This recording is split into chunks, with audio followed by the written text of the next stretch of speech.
Well, welcome everyone.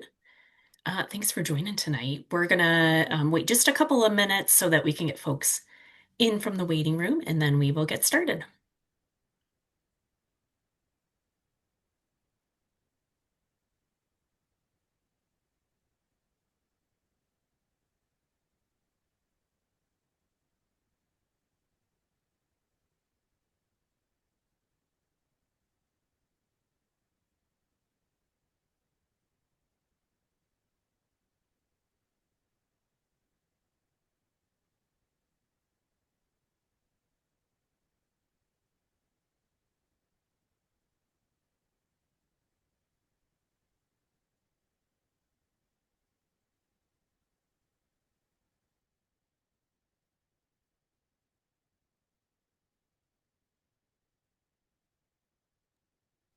All right.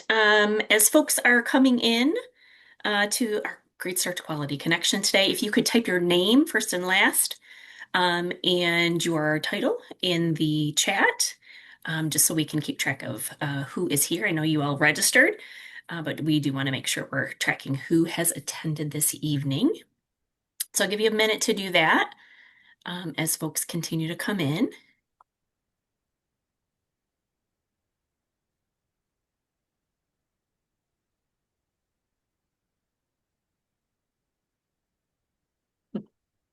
And then we'll just go ahead and get started.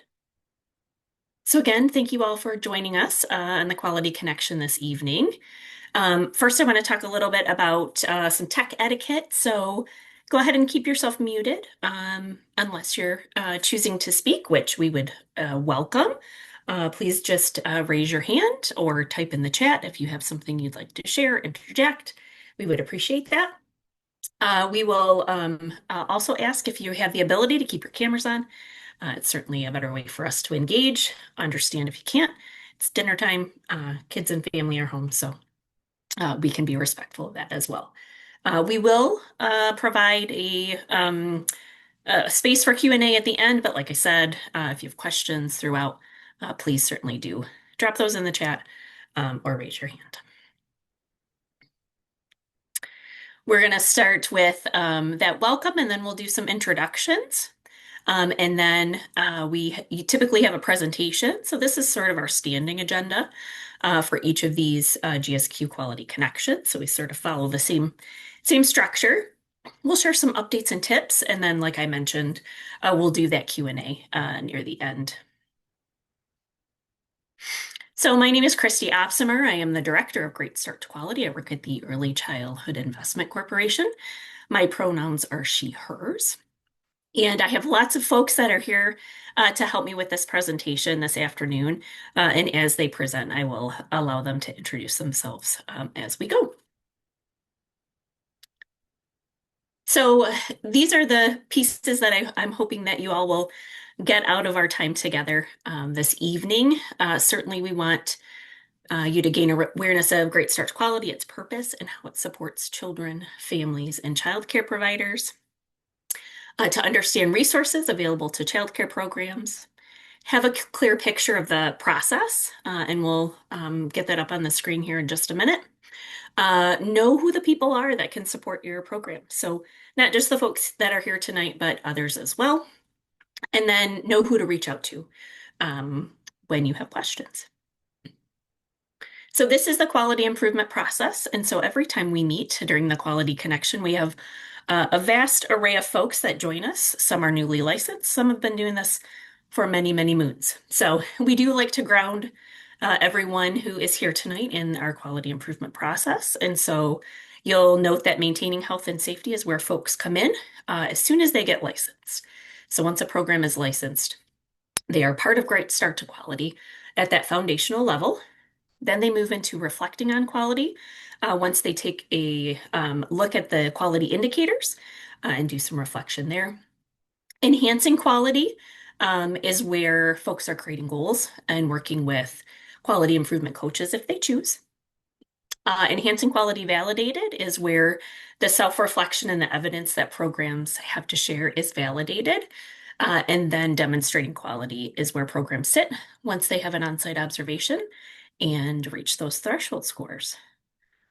So, any questions about the process before we move forward?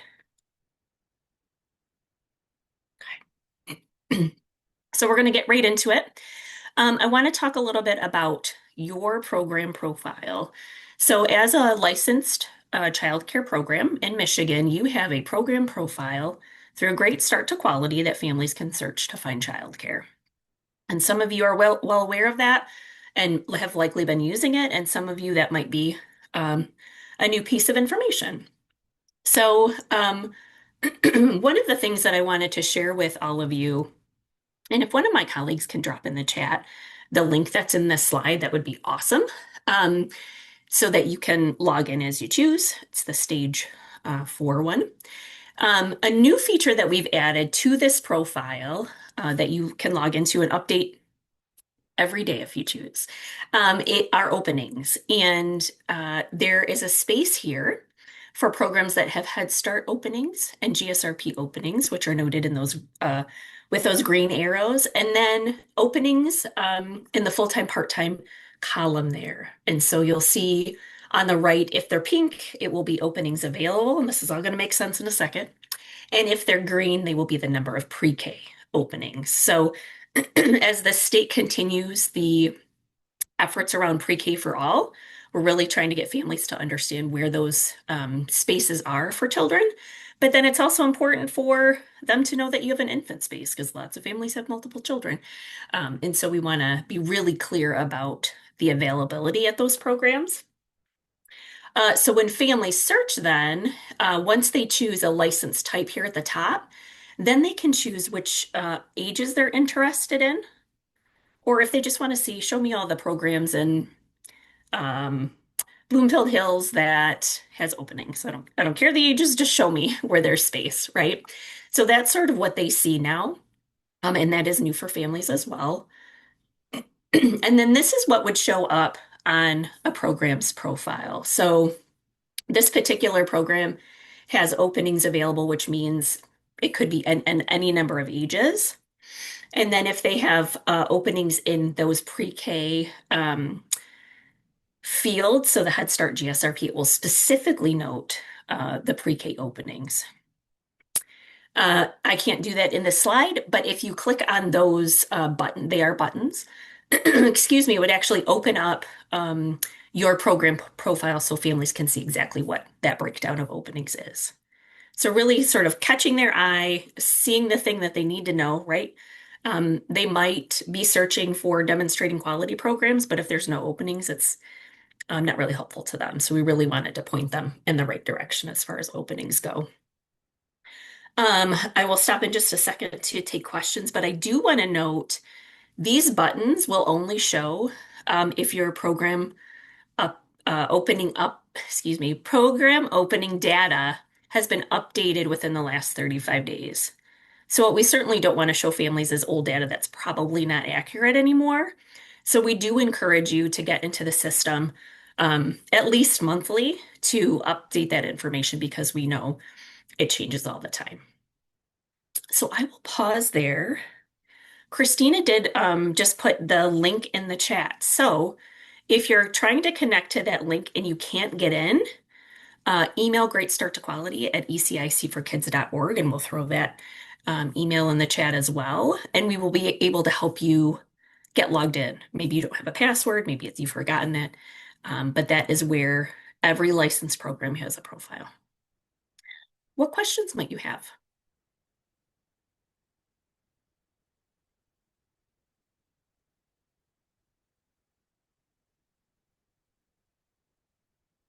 So we've heard lots of really great feedback from families. It's making it a lot easier for them to find programs.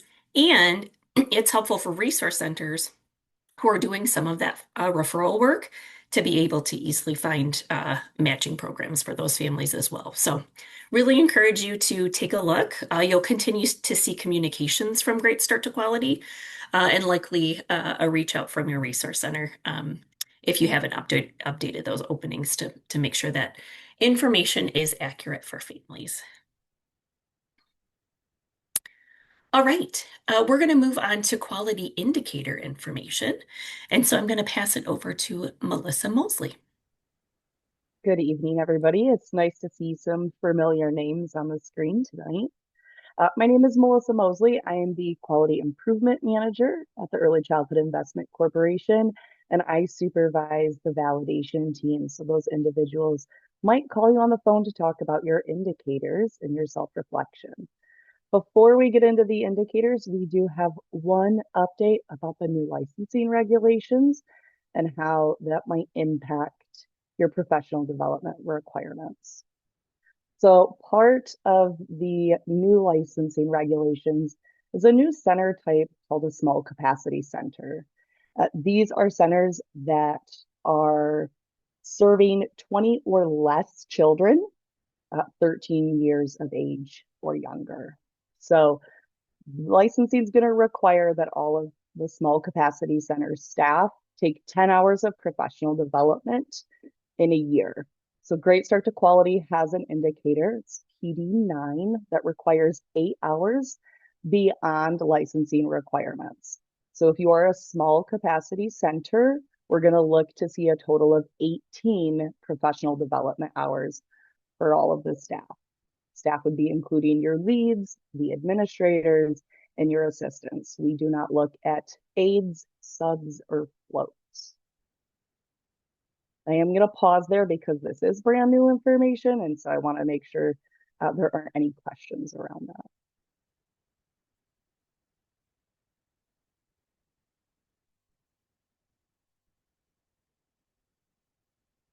All right, I'm not seeing anything, so we can move on to our indicator highlights.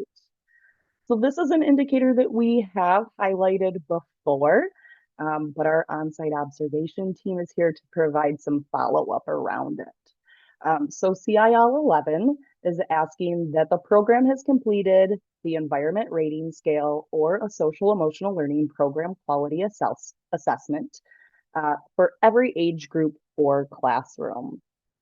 This indicator is important as children and school agers learn through experiences with people and spaces. Spaces that are supportive of each child or school ager provide opportunities for learning, comfort, independence, and exploration. Safe and organized spaces reduce the risk of injury, but also promote development. So both the SELPQA and the ERS3 can be found on the website for you to use and upload into that self-reflection. Or on the screen, we've also provided a QR code if you want to just scan that. That will take you right to the space on the website where you can find them.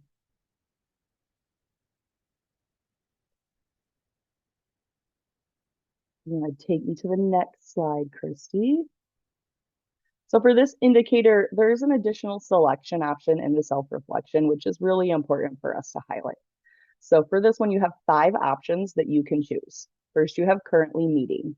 You're going to want to make sure that you select this option when the program believes that they've met the intent of the indicator. So you've completed the ERS or the SELPQA on all of your classrooms or age groups. This indicator or this selection option does require that you upload evidence for each classroom or age group. Not meeting at this time means that you have not yet completed the self-assessments for all of the age groups or classrooms, and you would not need to upload evidence for the indicator. Not meeting at this time, create a goal in the quality improvement plan means that you haven't done this yet, but it's something that you want to work on. When you select this option and then submit the self-reflection, the system will automatically create a goal in the quality improvement plan for you to go in and modify, maybe set a due date, assign it to some staff. This option also does not require that you upload evidence. Not aligned to program philosophy, you might select this one when you believe you're not meeting the intent of the indicator and it's really something that doesn't align with the philosophy and the model of your program. The additional option is if your program is accredited with NAUIC, NAFCC, or NAC, or you receive 100% GSRP, Head Start, or Early Head Start funding. This option can only be selected if you are accredited or fully funded. That Option will also not require that you upload evidence because your program's already receiving some additional oversight by your accreditation or by your funding body.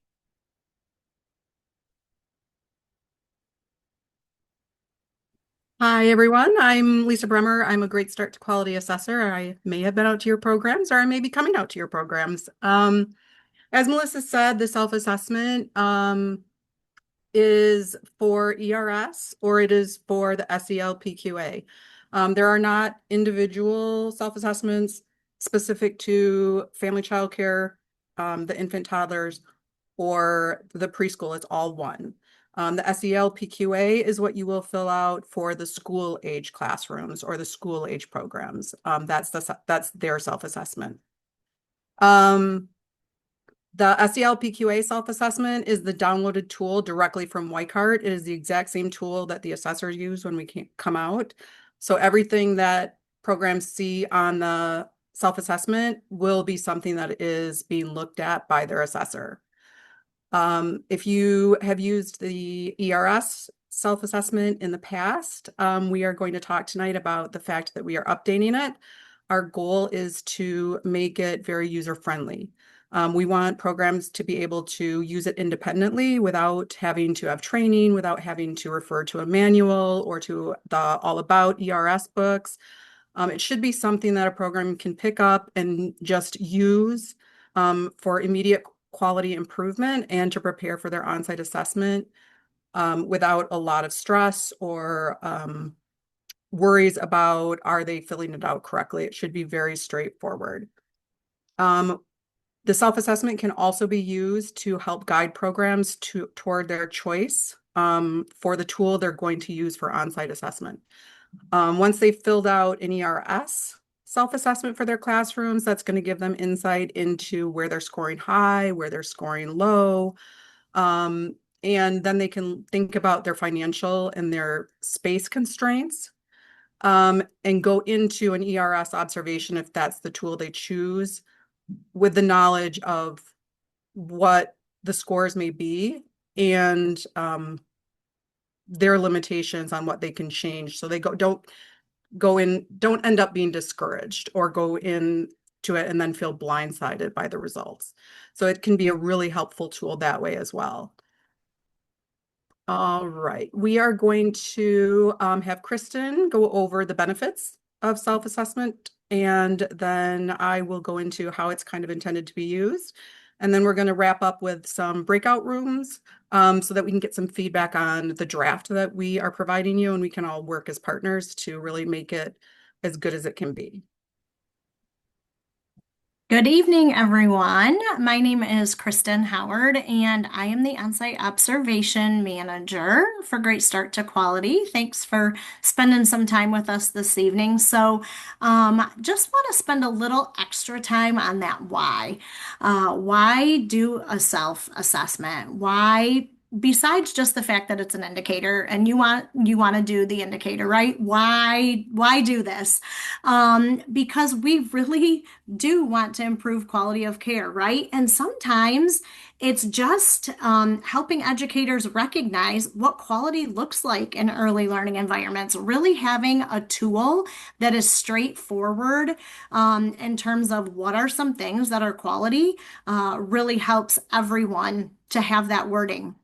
Um, I know I was in the classroom for many, many, many years, and a lot of times I've shared this with our team before. You know, you walk in every day, and sometimes you become blind to some things, and a self-assessment really helps pull some of those things out, so you can really just recognize a lot of that, and really taking time to do a self-assessment can help the team identify strengths and areas for improvement. So staff can really pinpoint whether it's one person in a family child care or if it's a large center, those staff can pinpoint what they're doing well and where changes are needed. Maybe it's in routines, learning environments, maybe it's in child staff interaction, really taking the time to identify those strengths and areas for improvement. And then, of course, right, to prepare for that on-site observation. So, doing a self-assessment can help everyone calm their fears just a smidge when they're thinking about having somebody externally come out, because no matter what tool is chosen for the observation that GSQ comes out to do, or if it's an approved assessor, conducting that self-assessment can really help staff prepare for that formal on-site observation, and help folks understand what is going to be looked at. And then, of course, to support continuous professional development. So when those strengths and areas for improvement are looked at, it really encourages folks to reflect on those areas of improvement, and maybe come up with some PD goals and find some trainings that match those goals from doing that self-assessment. All right. And then just some additional benefits, increasing self-awareness. So again, just that reflection on becoming more aware of practices, habits, and what those impacts are on the children, right?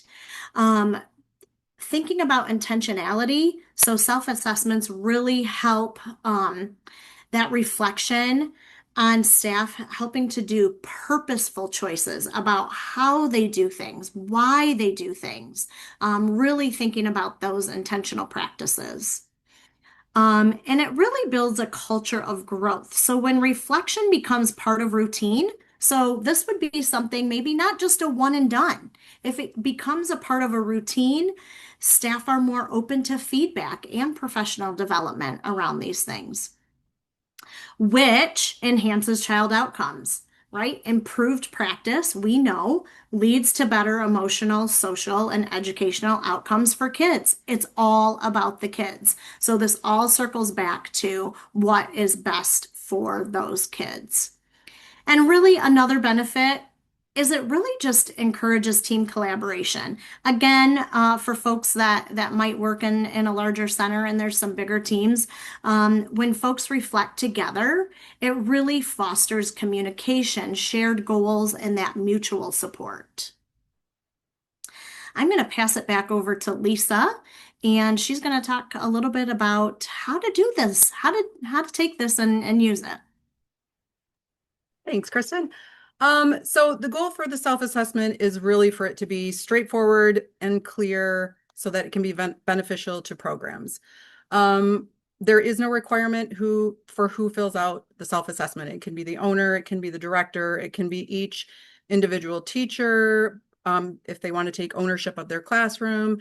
It's really about who the program decides fits best for that role. Maybe it just comes down to who has the most time.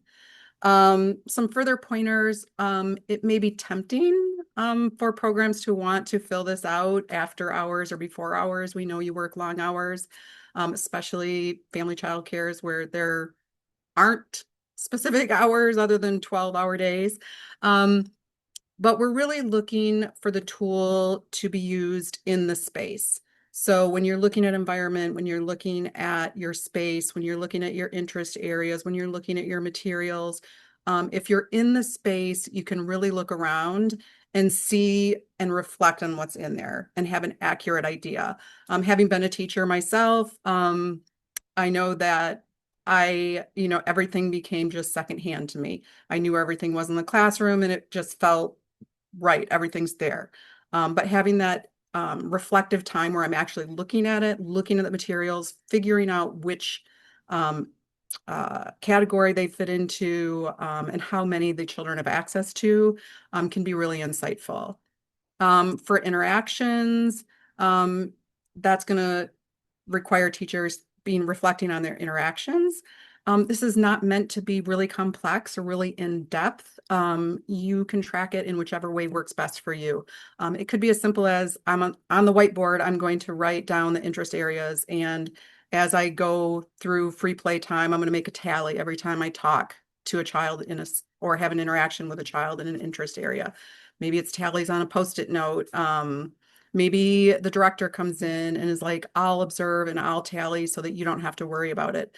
But really, whatever works best for the program without being overly complex or overly time consuming.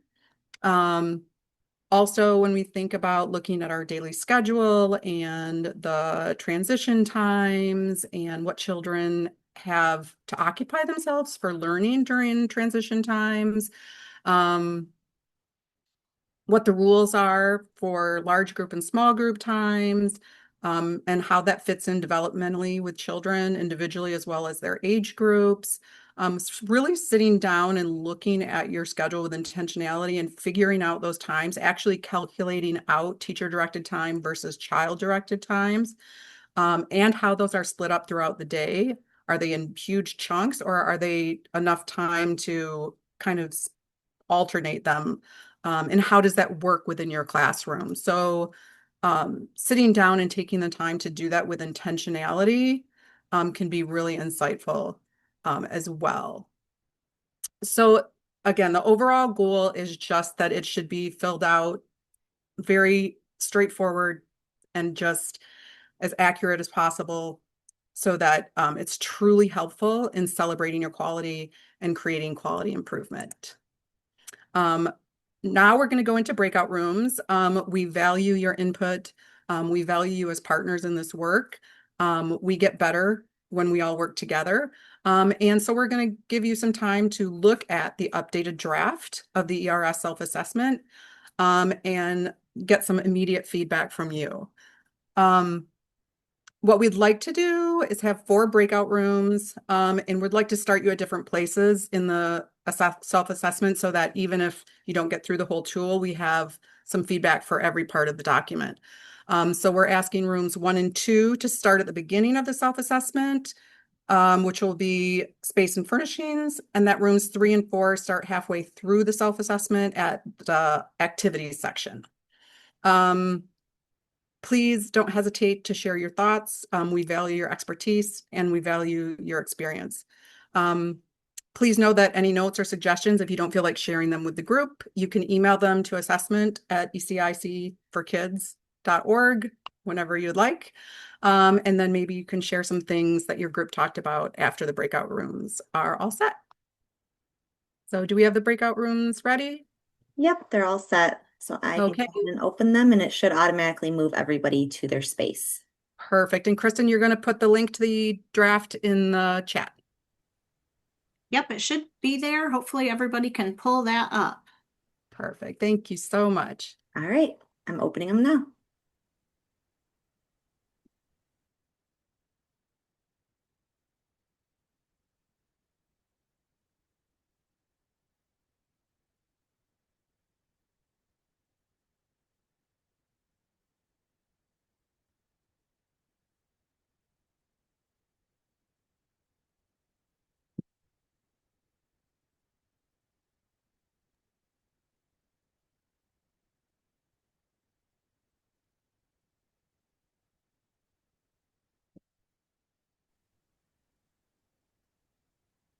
Christina, can you move Patty? Yep, let me Okay, take a look thanks. here. Mhm.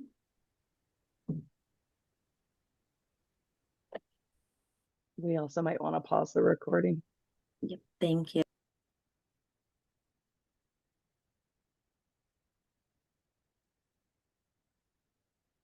Welcome back. Do we have everybody? Not yet, Kristen. Looks We're like, still, yeah, we're just still like a few attending people. breakouts. Yep, Yeah, slowly but surely coming back though. yeah.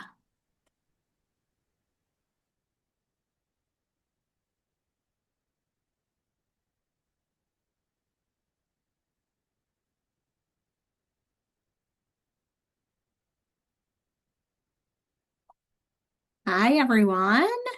We hope that you are able to have some productive time in the breakout rooms. For those of you who are able, we don't have a slide right now. We'd love to see your face if you are able to turn your camera on. If you are unable to, we certainly understand. Now we're just going to open it up if anybody has some feedback on what you've been able to look at with the draft, the new language with the ERS self-assessment. We know that that's not a ton of time to look at all the things, but whatever input that you have from the time that you were able to spend together, we'd love to open it up for some dialogue and discussion for a few minutes if anyone's willing to share. Again, we also did provide the email address if you would like to take some additional time or share it with others and email us at a later date. So feel free to unmute if anyone is ready to share anything.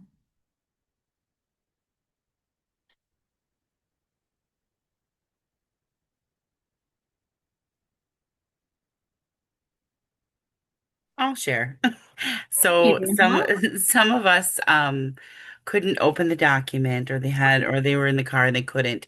So Oh, I sure. read a couple sections out loud to the group. And as the group, it seemed very achievable. We had the first section kind of straightforward, like there's like really no gray areas, where sometimes when you get into assessments, you're kind of like, oh, does it mean this or that? Like it seemed very readable and achievable, if that makes sense.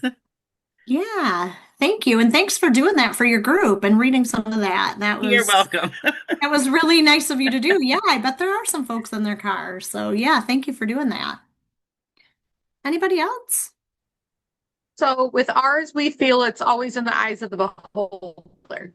So if a teacher does the rating scale on their own, they're doing it as this is my classroom, this is what I take pride in, this is what I do absolutely every single day. If you are a director, somebody in the office who's not in there every day, and you go in there and you do it, it's in the eyes of that beholder. If you end up trying to use your teaching team and you say, all right, our other infant toddler room is going to come over and score this other infant toddler room, it's again in the eyes of the beholder and not.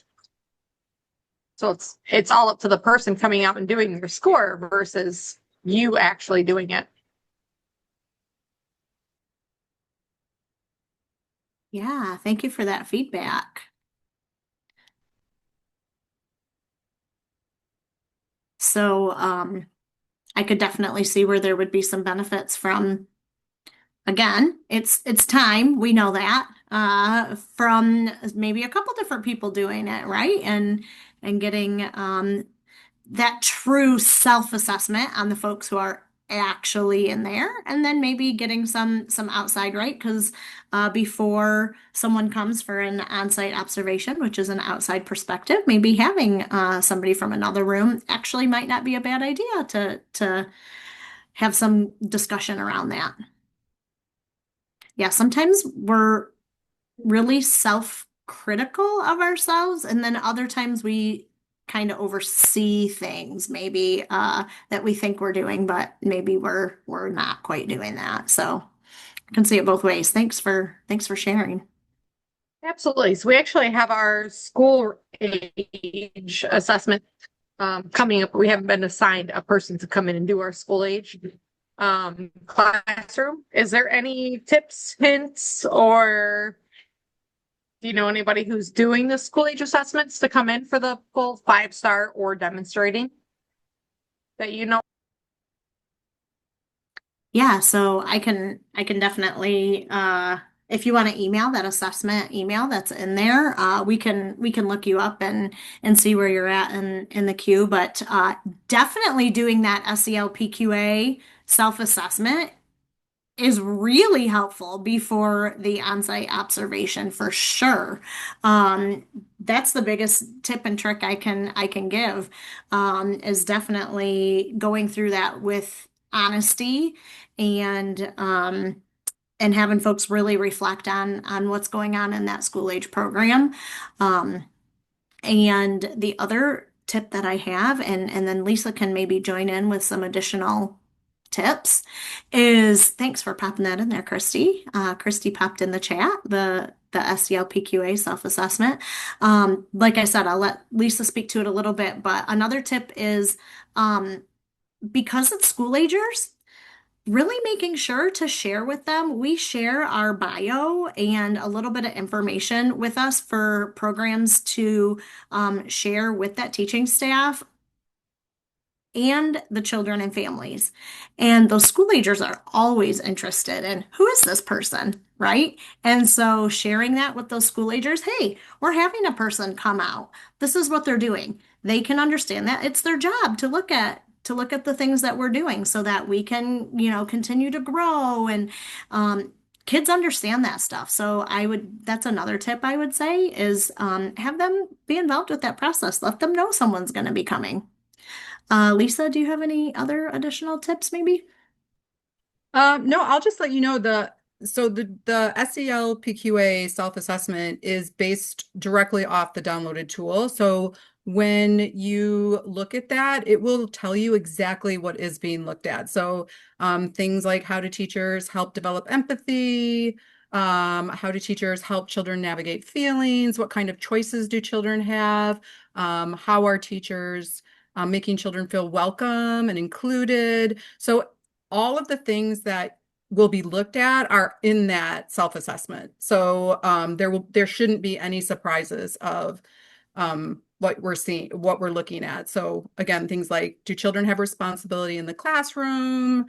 Taking care of their own items, maybe mentoring other children. So you'll see that when you look at the self-assessment.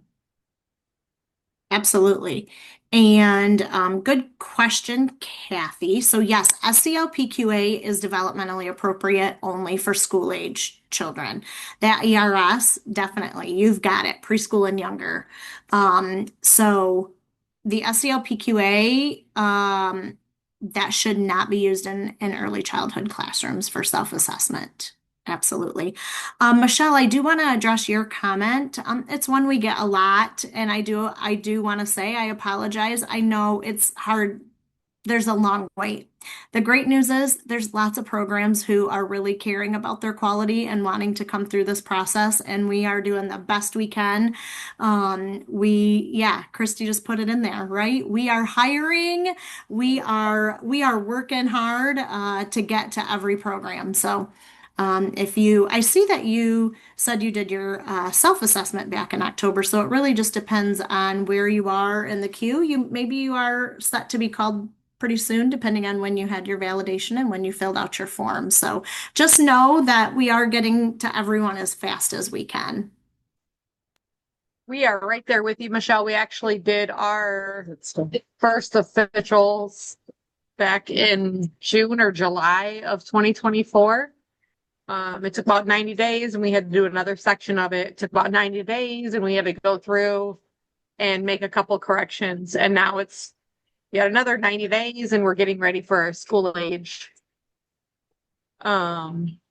on-site observation, and we haven't been assigned anybody yet. So I'm assuming it'll probably be another 90 days before that, which is extremely frustrating. For a facility like ours, we have a 4-star now, which everybody does this ultimately because of pay. You make more money if your rating is higher. And in a child care facility, not just a home, but everybody does it because they want to make more money on top of being the best in the area or providing the best or proving that you are doing all the things that are best for the children. And so from the last year, if we would have got rated within 30 days of us submitting our original applications, would have probably made at least $80,000 to date, more than what we have currently made with being a 5-star rating just through DHS, not including any of the other grants or other organizations that we could have made funds through. So we actually understand the frustrating part, and I get they're hiring, everybody's hiring. How can we get this process moving faster for those of us who are trying to do and be the best of the best for the children and families in our community?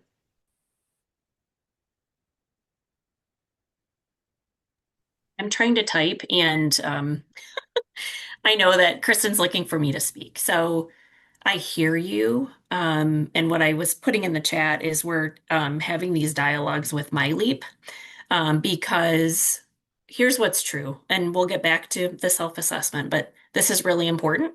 because it's about running your business. And know that we do not like it. This is not where we wanted to be as an organization. We want to be able to support you all. And so when we rolled this new process out, we hired two new assessors because we knew more folks would come in because that's how we built it, right? We wanted it to be more inclusive and for folks to come in. That wasn't enough. We hired two more.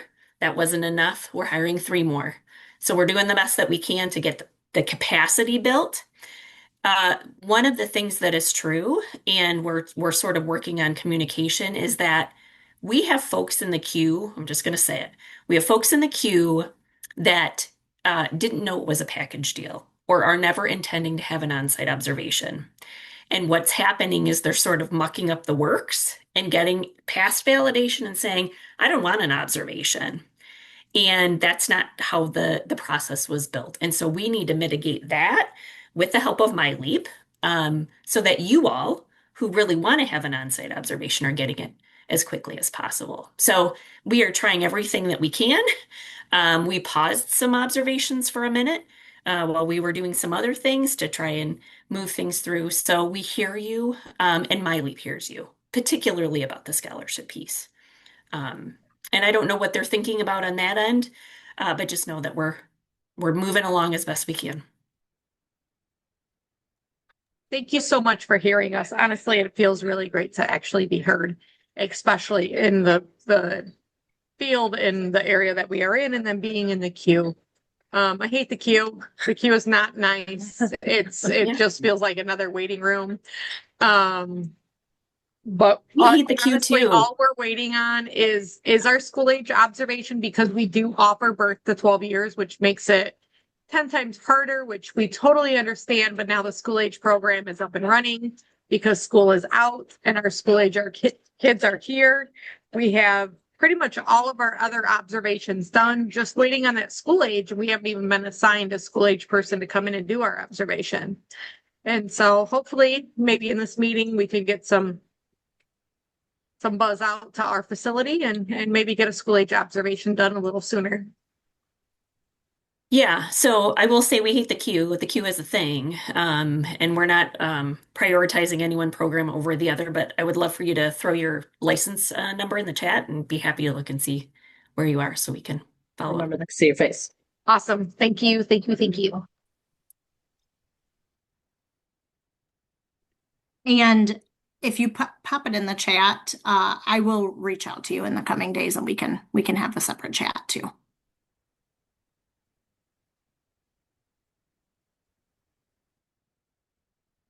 All right. We digress in an important way. Yeah, So let's shift back. absolutely.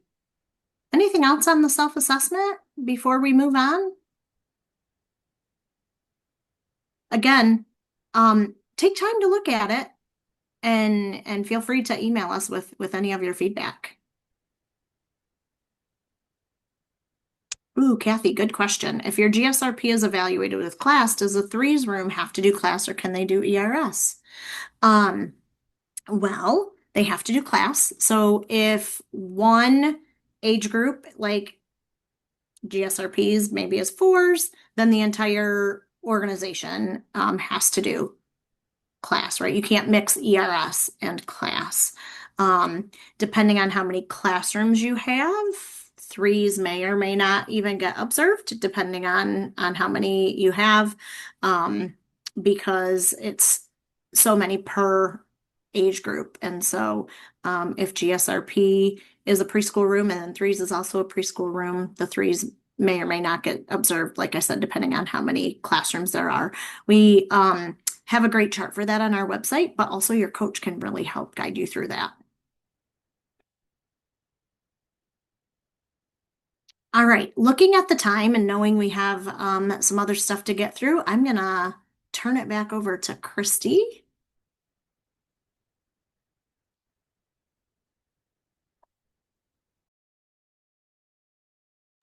I'm really trying to share my screen. Hold on just a second.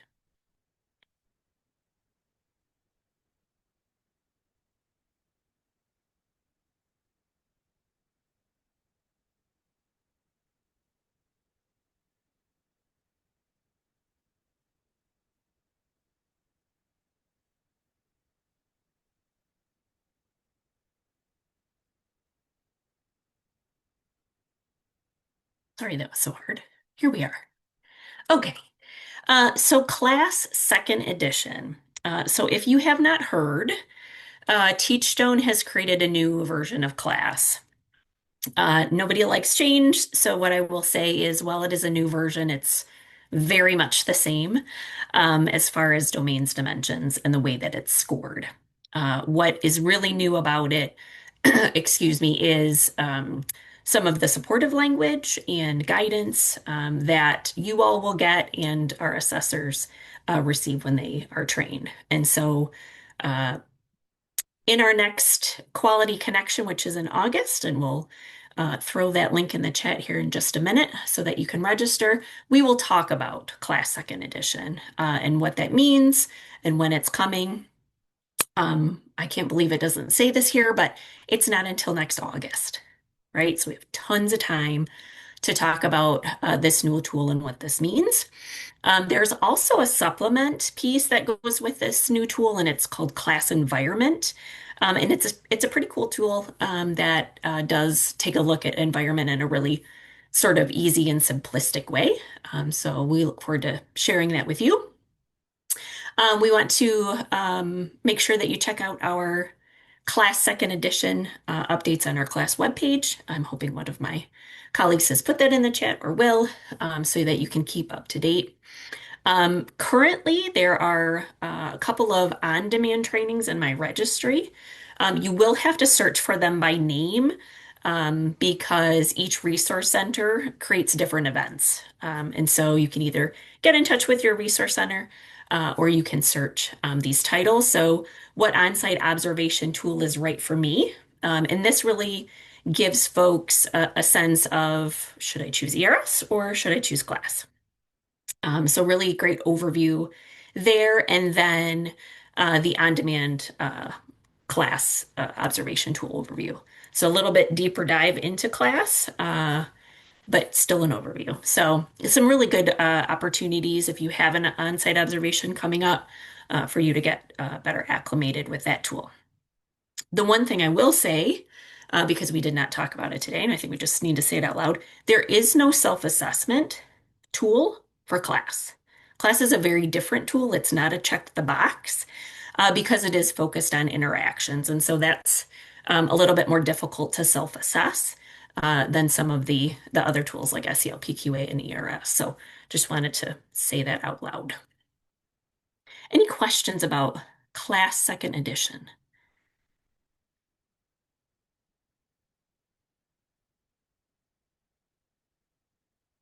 All right. And as my colleagues, thank you very much. Throw in the chat. The registration link for August is up and ready to go. So if you are interested, this one is during the day, so from 1 to 2 in the afternoon. So please mark your calendars, register, share with your friends, and we will talk about Class Second Edition and lots of other good information to share with you. Just to reiterate for you all, we do have lots of great resources. So, the Great Search Quality website, as we keep impressing upon you as we have this dialogue today, is a great resource for all of the things about all of the things. So, if you're just getting started or if you're going through the process, lots of great resources. We have 2 Facebook pages, one for providers and one for families. And so the provider one is really focused on PD opportunities, indicator information, tips and tricks for on-site observation. And the one for families is really about what quality means and what Great Start to Quality can tell them about the quality of programs in their when they're searching for care. And then we also have a YouTube channel, which is really fantastic. Lots of great resources. We certainly record these and share them there so that you can go back and review. But we also have demos on the system. So if you're going through the self-reflection, you're not quite sure what to do, we have lots of great tools for you to be able to sort of step-by-step walk through those things. So just some great resources for you. I know we just have a minute or so. Questions, comments, feedback. We take it all.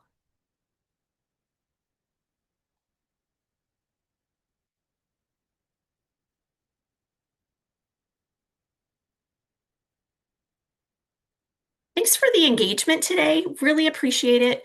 Thank you for participating in the breakout rooms and engaging as best you can. Again, Kristen, if you want to throw the email address in the chat again, that would be great. If you have feedback after this session, after you've looked at those self-assessment tools, please do email the assessment team. They are interested in creating a tool for you that's easy to use so that you can improve quality. Thank you so much, everyone, for taking the time to be with us tonight. We really, really appreciate it. Have a wonderful evening. Take care, and we'll be in touch. Have a good night.